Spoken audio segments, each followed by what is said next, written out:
Hi, and welcome to episode 3 of Ignite Fighting Fascism in the Age of Its Rise. If you're just joining us, oh my goodness, you're 2 episodes behind on the essential lessons for pushing back against the sweeping tide of authoritarianism in the United States of America. This episode is recorded on Saturday, August 23rd. It's recorded live with our live audience on our featured show, Rebel Radio. And as I look about the news, there's great tension in the air, uncertainty about what's happening. There's announcements that people are concerned that the National Guard is going to go into multiple states. People are concerned. They don't know how am I going to respond to that. So the first thing we're going to talk about today is grounding yourself hyper-locally. Everyone talks about hyper-local, but they don't actually know what that means. So let's get into it.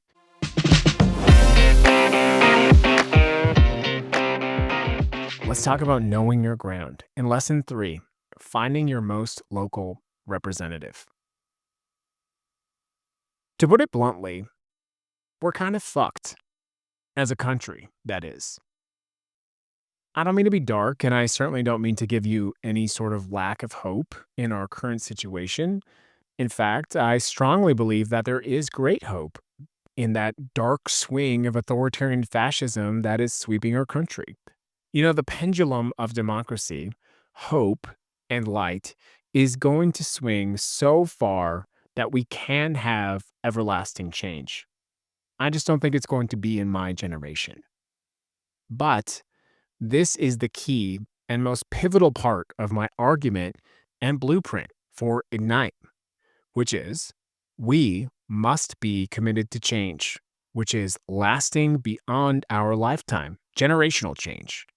The steps and actions we take have to be multi-generational steps in the advancement of good cause and good light. So here's the question that changes everything. To that end, before I get into the heart of this lesson, I'm going to ask you a very simple question. Do you know who your most local elected representative is? I'm not talking about the president or Congress. I am not talking about your mayor. I am not talking about your senator. I'm not talking about your state elected House Congressional Assembly. I am talking about the person whose job it is to make sure that your streets get swept. Do you know who that person is?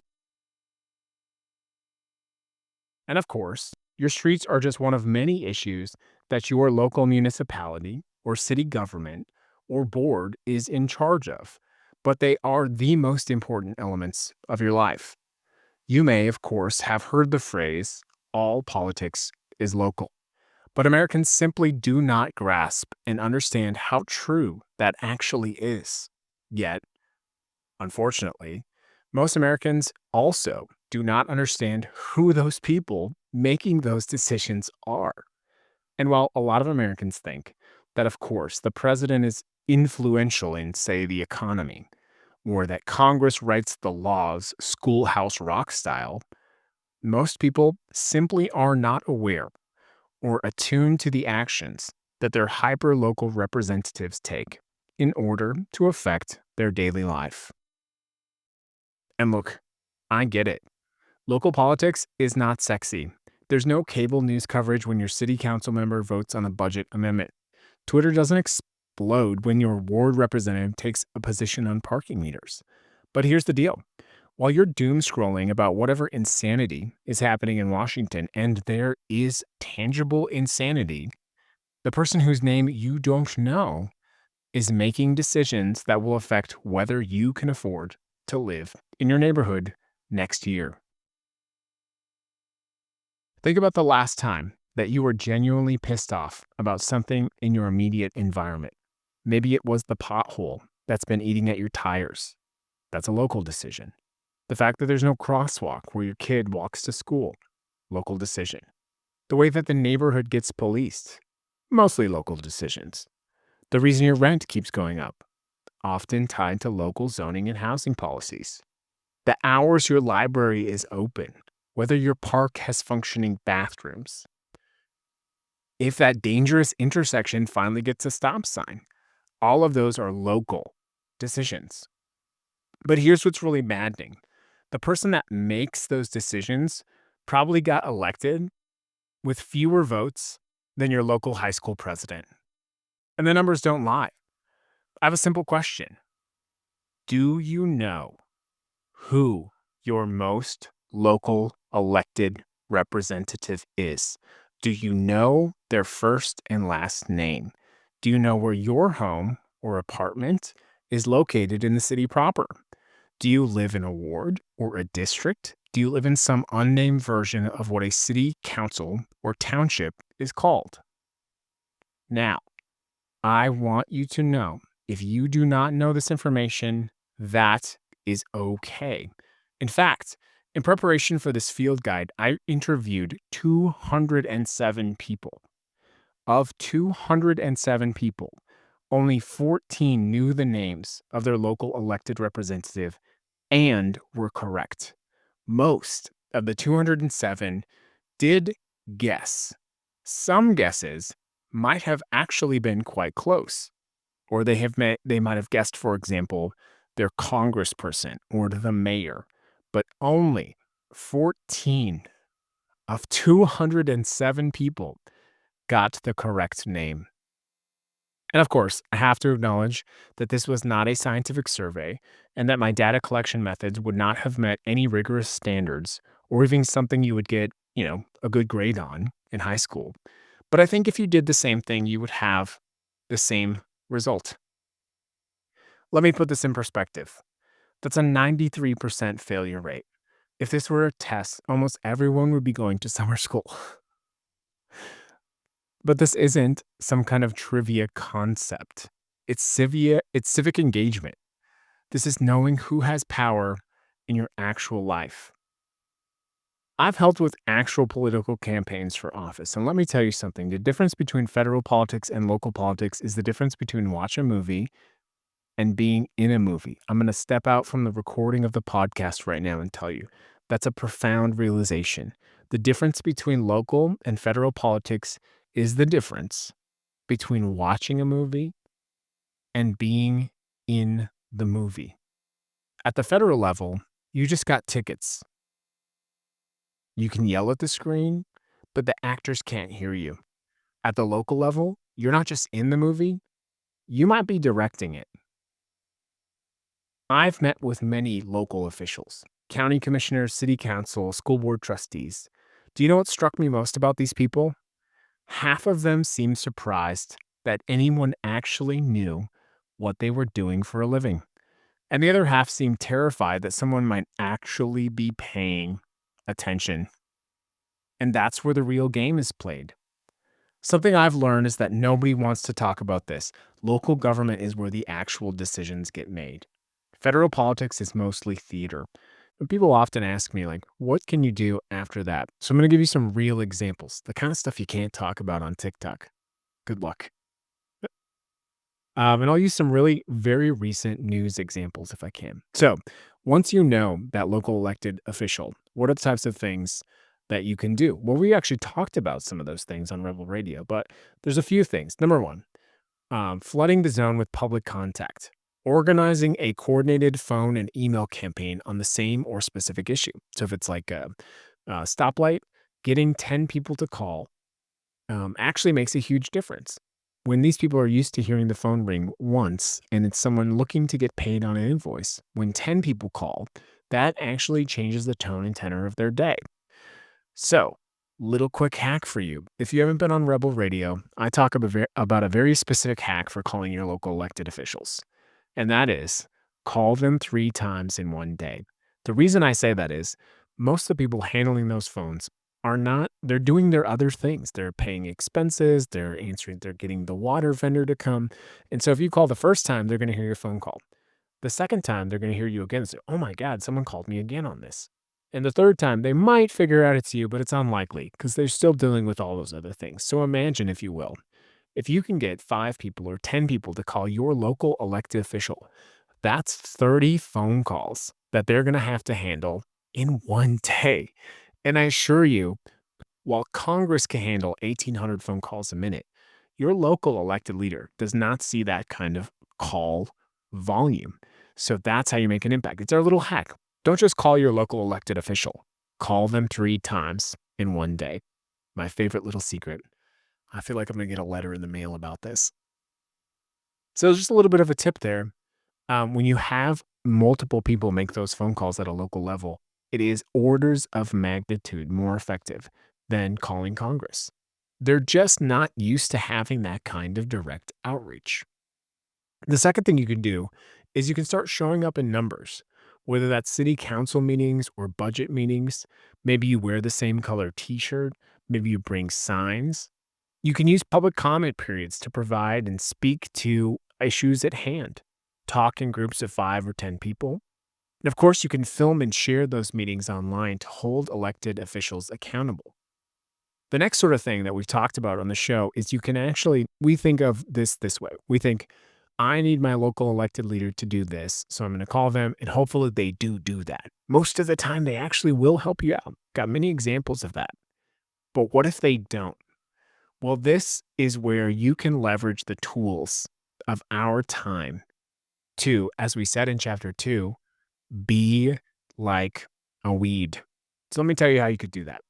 Let's say you were trying to get a pothole fixed in your neighborhood, but the city didn't respond. They didn't do anything about it. Well, you could get 5 or 6 or 10 of your neighbors to take photos of the pothole and post it on social media and tag your local elected representative. That kind of thing just doesn't happen in America these days. But when you get that kind of direct and specific action, the person whose job, unfortunately, it is to be on the other end of that Facebook post or Instagram does notice. They see it and they have to take action.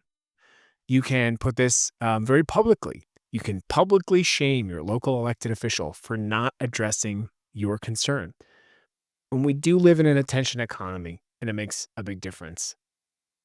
You can submit letters to the editor or press releases about these issues. You can live stream your interaction with your local elected official. People love a good controversy. And the whole point of it is like disrupting their comfortable routine. People say, what can I do to fight for democracy? How can we fight against authoritarianism? And we do that by disrupting. The normal flow of local government is for you not to participate. So, by the very definition, when you participate in your local government, you are disrupting. People say to me all the time, protests don't work. They're not effective. Holding up a sign of protest isn't shaping the needle.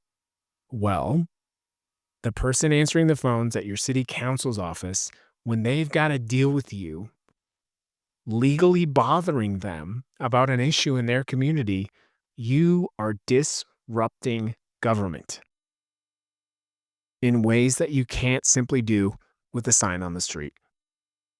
And that, my friends, is power. People talk all the time and they talk about fighting fascism and they're afraid of breaking the law. That's a very valid concern because the state has total control of what the law is and how they respond with violence. And they do respond with violence. But if you can use the tools of the law to stop government legally, simply by your presence, you have a massive amount of power. But you know what? You cannot do that if you don't know where to go or who to call or what to show up at. Do you see the point we're trying to make? As they want to. But if your local government doesn't implement them, they're just fancy paper. You want to fight climate change?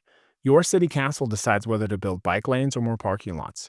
Your county commissioner decides whether to invest in renewable energy or to keep burning coal. Your school board decides whether kids learn about environmental science or get fed climate denial.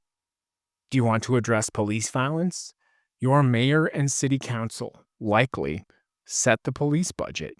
They decide whether cops get de-escalation training or more military equipment. They choose whether to fund community mental health programs or buy another tank for the police department. Do you want to make housing affordable? Your planning commission and city council zoning laws determine this. They decide whether developers can build affordable houses or more luxury condos. They set the rules that determine whether working families can afford to live in your community. But here's the thing: while everyone is laser focused on Washington and the circus, the real decisions are getting made in meetings that only 5 people attend. And those 5 people, do you know who they usually are? They're usually people who already have a stake: developers, business owners, people who have financial interest.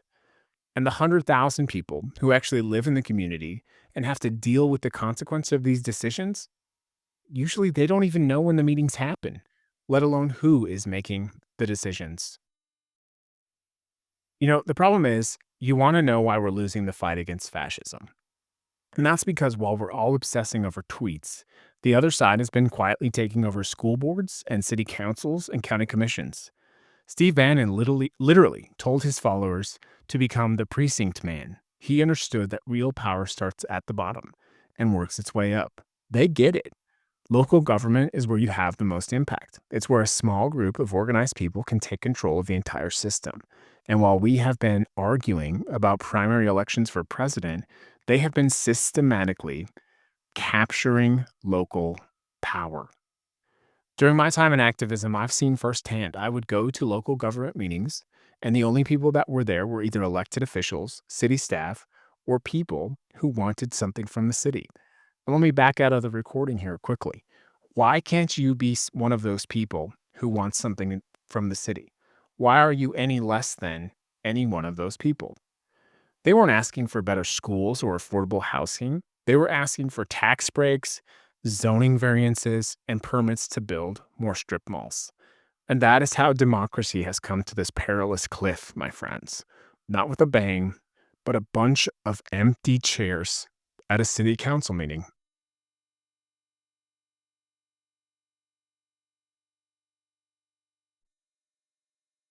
But here's the thing: it doesn't have to be this way. Local government is still small enough that regular people can influence it, but only if we aren't paying attention. So, one quick side note. For most people, I do want to disclaim that your most hyper-local elected official is going to be your school board. I'm not going to talk about school board in this chapter because I'm going to dedicate an entire chapter to school board and the range and element of what school board is in charge of and often dictates. To that end, I do believe most Americans do not invest enough time in their school board because they no longer have children in school, or they do not have children at all, and they just maybe don't have time. But let me tell you something about school boards. They've become ground zero for the fight in American democracy. These are the people deciding whether your local schools teach actual history or some sanitized version that makes white people feel better about themselves. They decide whether libraries can have books about LGBTQIA, or whether those books get banned. They're deciding whether schools get funded for counselors or social workers, or whether that money goes to more police. And elections? School board elections are sometimes decided by like 12 people. And somebody's you know, presence on social media. I am not exaggerating. I've seen school board races where the winning candidate got fewer votes than a good social media post. The, this matters. This matters because our schools don't just educate kids, they shape communities. The quality of your local school affects property values, economic development, and whether those kids, those young kids, become the kind of citizens you really want to have in your local area. When extremists take over those school boards, they don't just hurt kids, they hurt everyone. And we're seeing that more and more and more. So here's the homework. Well, while we will cover school boards in the future, my question is still very simple. Do you know who your most hyper-local elected official is? So before we get into the rest of this field guide, this is my first direct action item. It is not that difficult. Okay? I need you to find who that person is. Find out their name. And then I want you to find out how you reach out to them.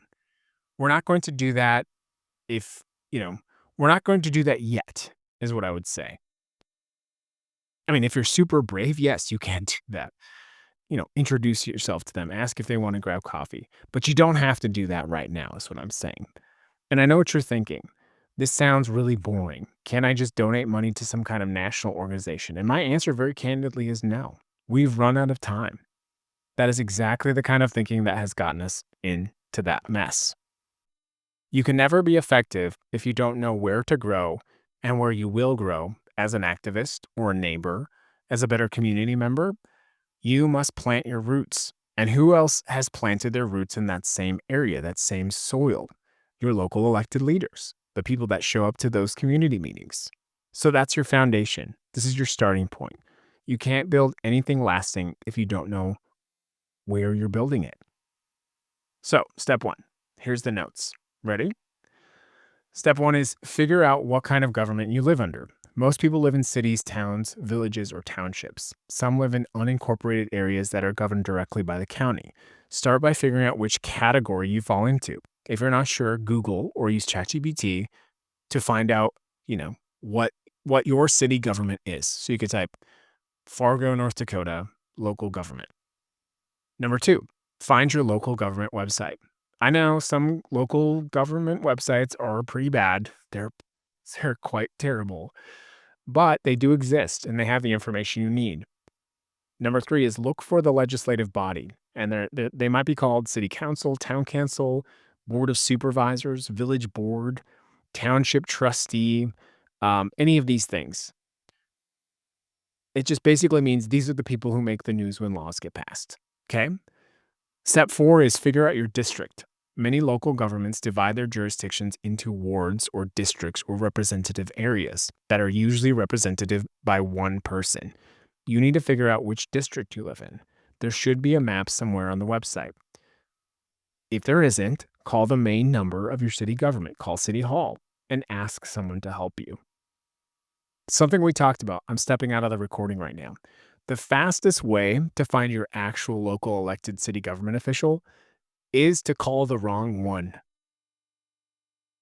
If you think you live in Ward 2 in some town in Arkansas and you call Ward 2 and your address is actually in Ward 4, trust me, they're going to tell you.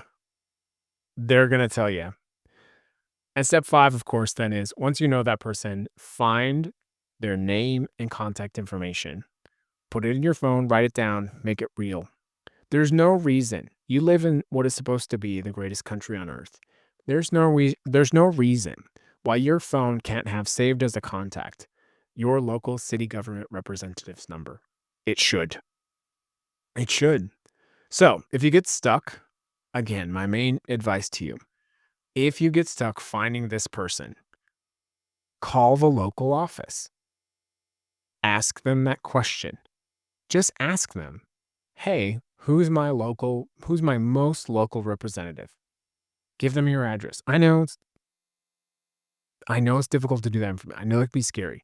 If you can't trust giving someone who's supposed to protect and represent you your address so they can find that person, you're listening to the wrong podcast. Okay? You're listening to the wrong podcast.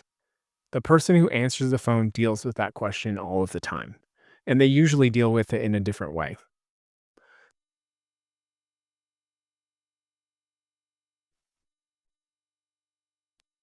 Why does this actually matter? I know it seems like a small thing. I know it seems like homework for the sake of homework, but here's why it's actually important. First, knowledge is power.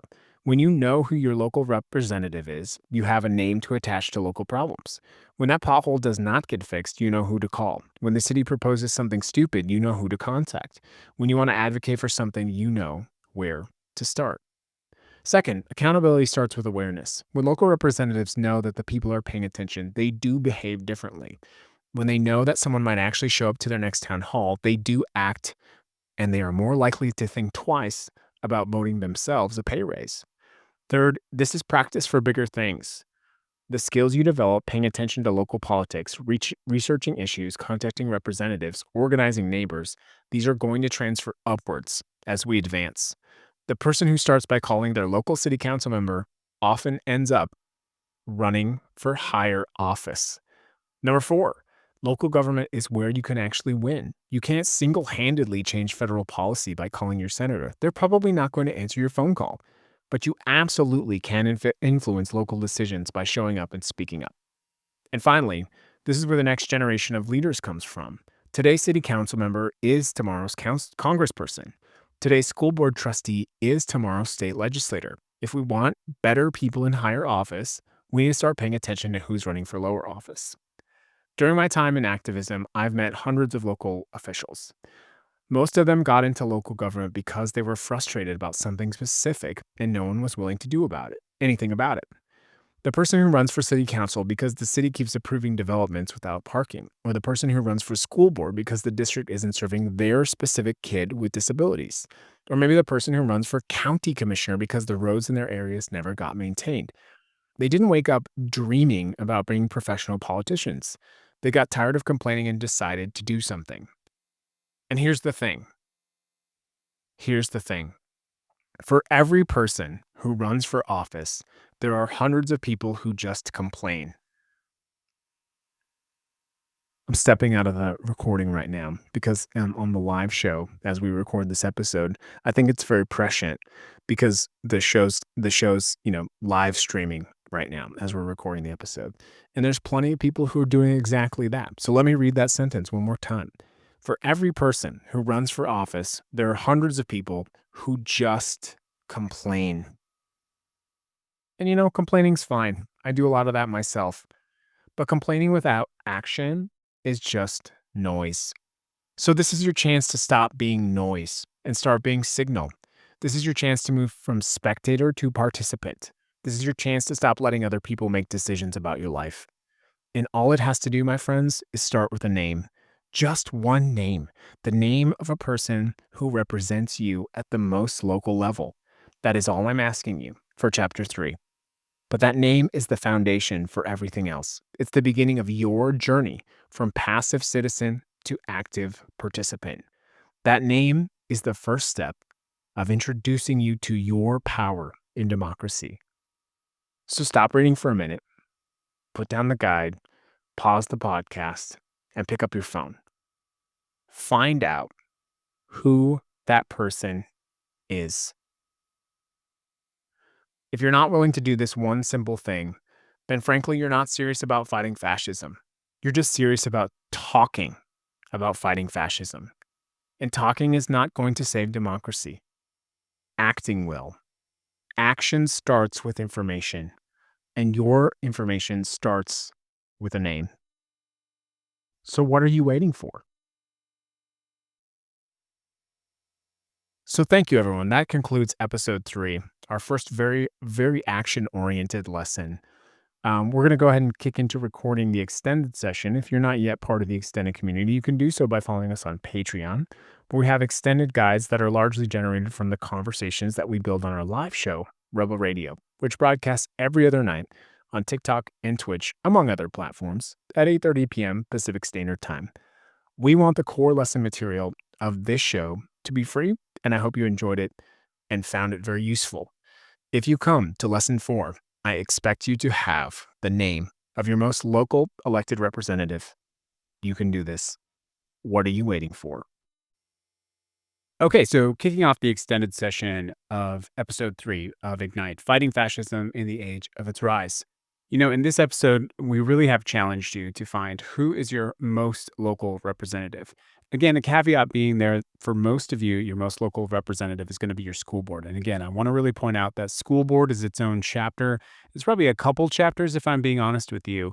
But let's get into everything but your school board.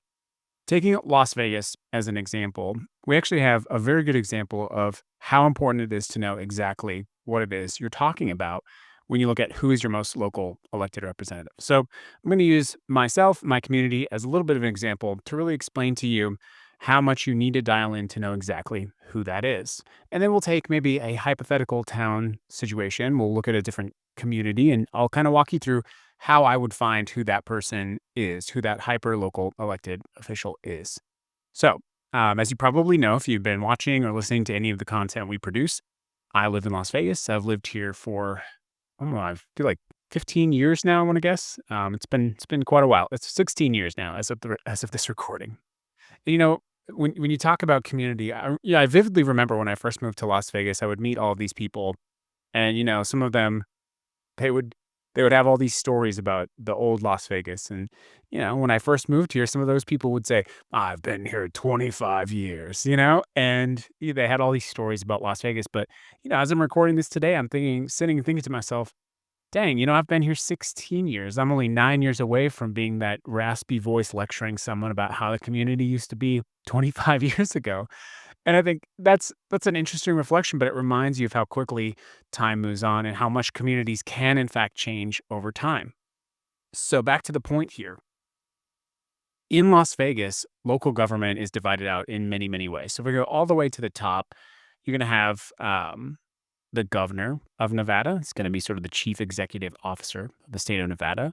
In other sort of executive branches or high functioning levels, you're going to have things like the attorney general, the secretary of state, all those types of things. But for most people, the top's going to be the governor.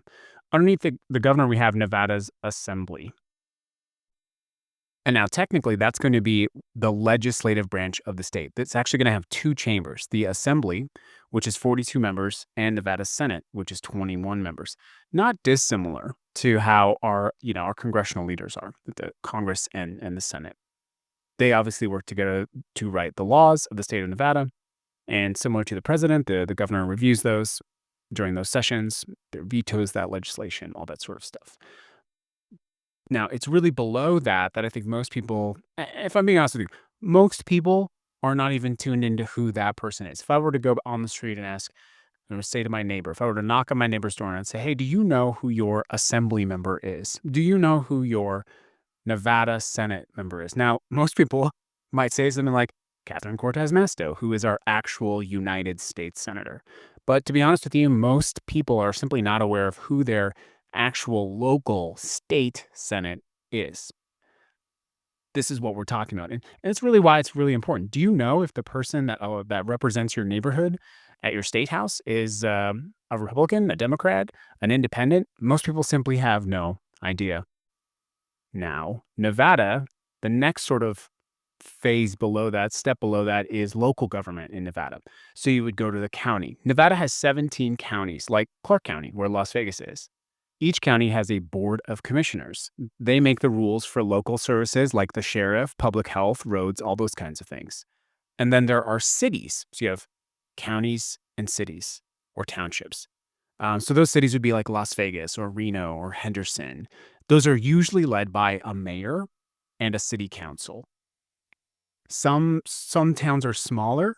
They aren't full cities, so they have town advisory boards. There are also things called unincorporated portions of the county. It's getting really hyper granular there. But cities do things like passing ordinances, very, very hyper local laws. So, that's how you would drill down to it. Apart from my school board, if I were to look at who is my most hyper local elected official, my most hyper local elected official is going to be my city councilman, city councilman or woman.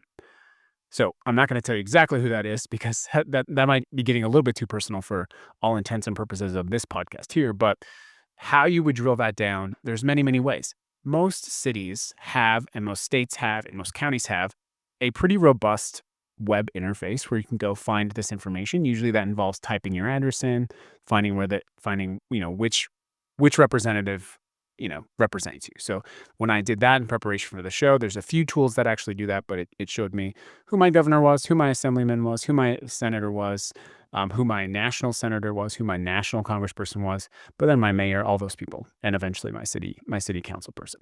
So that's how you'd start to find out that information. But that's really only step one. So let's go ahead and zoom out of that example. And let's use a random town. So I actually asked ChatGPT to find me a random town of about 100,000 people somewhere in the United States that we could do this with. We're going to do two examples.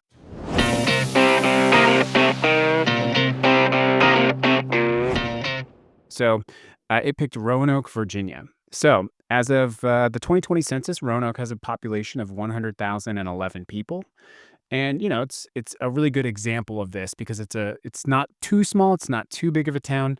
So let's kind of talk about who that is. So the governor of Virginia is going to be Glenn Youngkin. The U.S. House is going to be Ben Cline, a Republican, representing the 6th congressional district. The senator for the United States Senate is going to be Mark Warner, a Democrat, and Tim Kaine, a Democrat. Interesting balance of power. So then let's dial into a little bit more who is the local representation. Okay. I will just point out that if you're not sure where to start, you can use ChatGPT to ask this information. I have a whole section about using AI, but you could use ChatGPT to find this information as long as you're validating it. The mayor of Roanoke is going to be Joseph Cobb. He was elected in January 1st, or he started his term in January 1st and goes to December 31st of 2028. Roanoke has city council members. So they're going to have a city council, which has the mayor and 6 other members. It's also represented at the state level, the state assembly. So you're going to have state senator for District 4, a state delegate for the House of Delegates, and then again, that U.S. congressman. So that's how you would find that out. And so now what I'm going to do is I'm going to go and type in an address, and I'm going to find out who is my actual city council. I'm going to go find an address, look up a business just to find, and then go look for that information. Okay, so I typed in an address in Roanoke, and then I was able to find my local elected representative. Now, Roanoke has a pretty robust local city government page. There it talks about the mayor, the local mayors of the time of this recording, which is Joseph Cobb. One quick hint. If you are not sure about this information, call the city government office and ask. The fastest way to find out who your representative is by calling the wrong representative. They will absolutely tell you who who that person is. So when we look at who are the members of the city council, in my example, I, based on the address I selected, my hypothetical city council representative ended up being Nicholas Hagan.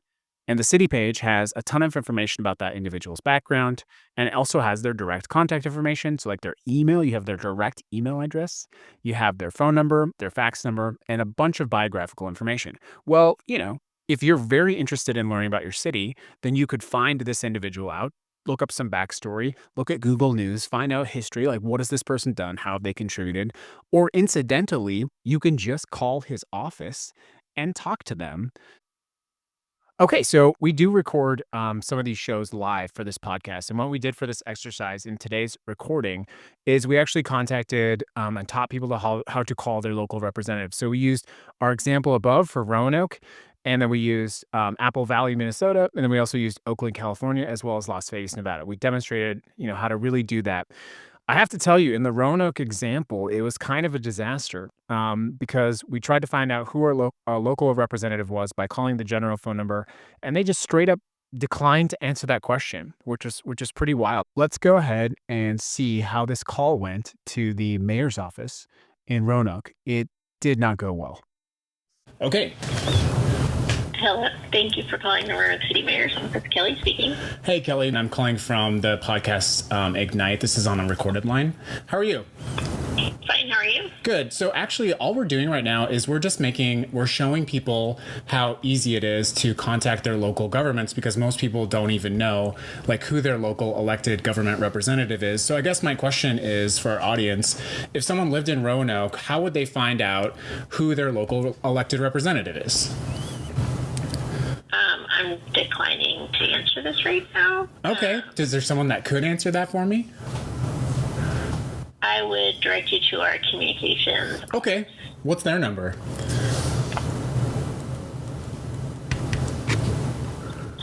I honestly have not ever encountered anything quite like that before, but it was a really good way for people to see what happens when you hit roadblocks.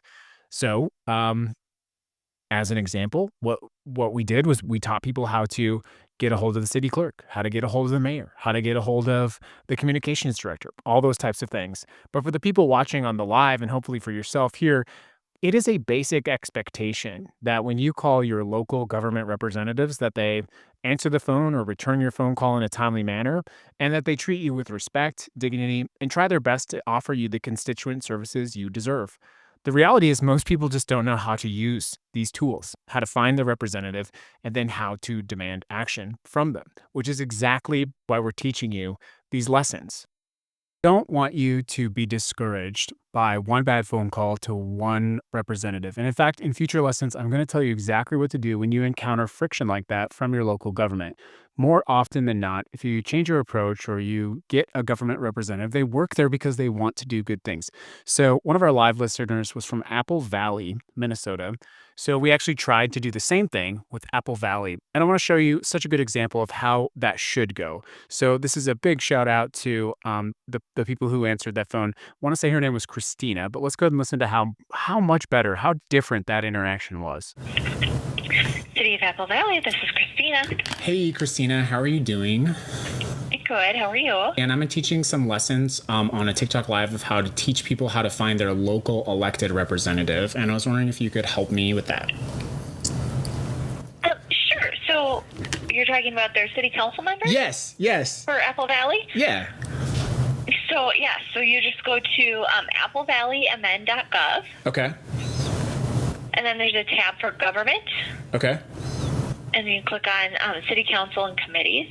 Perfect. That's kind of where we were. The question was more like, how do you find out who the person is for your city council? So Apple Valley does not have wards or districts for our council members. All of our council members are elected at large. Yeah, and that is very typical in the state of Minnesota. Okay. A lot of communities do it that way. So typically, if you're going to be on a state of Minnesota city's website in the state of Minnesota, and you don't see specific calls for district, that's usually your indication that they're all elected at large. Oh my gosh, you have been, you officially stole the crown from Las Vegas for being the most helpful person today so far. So I appreciate you so much. And so the big challenge here is, can you find who that local elected official is? Can you call them? And what is your experience? If you just start here, start small, one small thing, you're going to equip and empower yourself for the next phase of this, which is how to apply political pressure, how to apply and demand action for these individuals. But you can't get anything done if you don't know where to direct that outrage at, or where to direct that positive feedback to, or where to direct your questions to. In future episodes, we'll talk about tools that are available to you to have problem solving in your local communities. Some of them, like my favorite app, See, Click, Fix, which allows you to address concerns in your area, are the same conversation. Understanding the tools that you are entitled to. These are not things that are luxuries for you as a citizen. These are basic necessities that you're entitled to receive as a citizen of the United States, of your state, of your county, and your city, and you need to start using them. And as I often discuss on the live show, this is an area where I strongly encourage you to utilize tools available to you, whether that's Google, your county's website, your city's website, or more specifically, AI. For the practice reference material that we used for our live audience, AI was correct in the representative and their contact information in every occasion. Of course, you want to double check, and we did double check live while we were doing that, but AI is a very powerful resource and tool. The authoritarians are using AI against you. So you need to really understand the power of using that tool to defend yourself and to push back. So again, let's kind of summarize how you would do that. We really dismantled the myth that your political power structure is in the White House or Congress or the Senate. Your actual practical, tactical power structures are the people in your neighborhood. So we talked about how to find who those people are, how to find out what your representation is, and how to get the local contact for those individuals. We will, of course, be diving into specific examples of things that you can ask for and how you apply that sort of civic responsibility in future episodes of the podcast. But it's one simple, small thing with a huge output and a huge result. Find that local representative. If you're not sure how to do it, use ChatGPT. Type, who is my most local representative? Here's my city and zip code. Most states, most cities have websites. But again, if you're not sure who that person is, call the city and ask them. I've said this probably 4 or 5 times now. The fastest way to find your local representative is to call the wrong person because they will tell you. The fastest way to find your city council person is to call another city council office that doesn't represent you because they will definitely forward your phone call as quickly as possible. Because at the end of the day, everyone's human and only has so much bandwidth to do their own individual jobs. And someone in city council 2 isn't going to have time to address your concerns, unfortunately, in city council 3. So these are the most important lessons from today's podcast of Ignite, Fighting Fascism in the Age of Its Rise. I hope we're starting to demonstrate the sort of different paths that we have. The core material of Ignite is available for free, as it should be. But if you choose to support our efforts by funding us through the Patreon, these are exactly the kind of lessons that you're going to get, the actual tactical extended lessons on how to actually apply these things in your real life. So please do consider, the fact of the matter is, if you're here, you're already here. But please give yourself a pat on the back then for supporting us through the Patreon. And, if you know anyone else, please encourage them to do the same. We'll be back with episode 4 of Ignite, Fighting Fascism in the Age of Its Rise, and on our Rebel Radio show every other night at 8:30 p.m. Pacific Standard Time. Stay safe, stay sane, and stay connected. This is your democracy. You need to fight for it.